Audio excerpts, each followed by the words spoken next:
This is the National Army Museum. It's about the army and its impacts on society.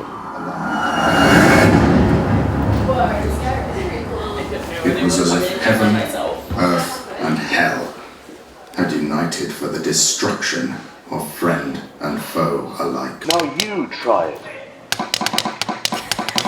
I can't do it. I can only say that I have never been so excited in my life. This was like a boy going to play for the first time. That's how I felt.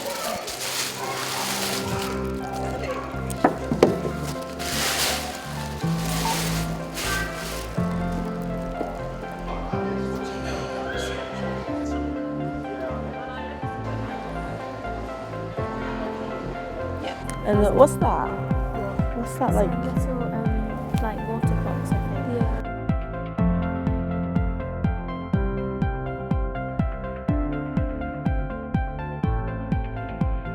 So I think it's a replica of maybe a soldier who was like actually alive.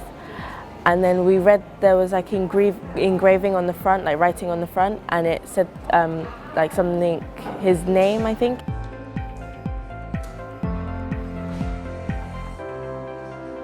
I have seen things like this before in like central London. They have sculptures of different people. But not like soldiers. No.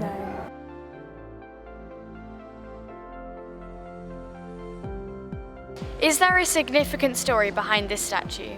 Yes, there is a significant story behind this sculpture. It's one of four, it's a miniature of one of four sculptures, bronze sculptures, that are round the base of a memorial to the Duke of Wellington, who was famous for the victory at the Battle of Waterloo.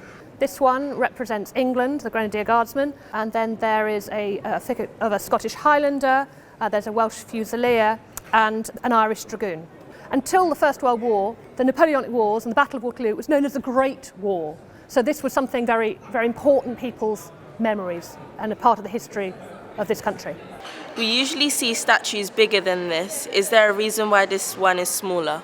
So when the sculptures were unveiled in 1888, these were manufactured by a company called Elkington, and they are miniatures so that you could purchase one to have in your own home. The sculptor who sculpted this piece, Joseph Edgar Boehm, was famous for producing bronze sculptures. Though he's not remembered much today, he would have been written about in the, sort of the Graphic and the Illustrated London News and the magazines and newspapers of the day, and he would have been a famous sculptor.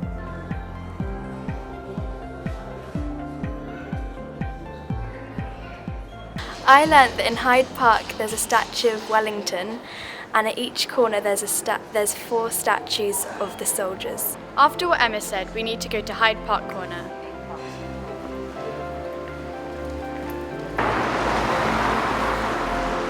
This is a statue of Wellington made by the artist Sir Joseph Boehm. As I look at this statue, it looks a lot bigger compared to other London statues, and I think it's probably a lot more important because of the size. Before I went to the National Army Museum, I didn't know anything about Waterloo and Wellington because I thought Waterloo was just a station, London Waterloo. I didn't think it was in Belgium. I think it's a good sculpture because it shows you the different intricate details on the soldiers itself. I think it's good to show you how realistic the artist is. Sir Joseph Boehm is a very good artist. His statues are incredible, how he's got so much detail on them. Yeah. See, look, it's the exact same buttons and everything. You can even see the veins in the hands.